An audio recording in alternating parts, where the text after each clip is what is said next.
দেখছি, আমি অন্ধ না। হে হে আমার আইসক্রিম দাদি তোমার আইসক্রিমটা আমাকে দিবা? বাট আমার আইসক্রিম তোরা দিমু কি যা ইন্ডিয়া। বাবা তোমার আইসক্রিমটা আমাকে দিবা? আমি দাদির কাছে চাইছিলাম, দেয় নাই। না, আমি তোমার আইসক্রিম দিতে পারবো না, যাও এখান থেকে।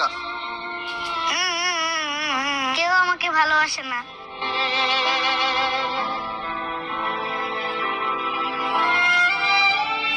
কি হয়েছে বাবা, তোমার মন খারাপ কেন?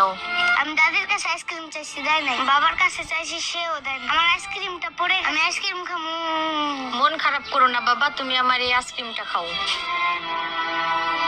বন্ধুরা, আমার এই ভালো মায়ের জন্য এই ভিডিওতে একটা লাইক করতেই পারো।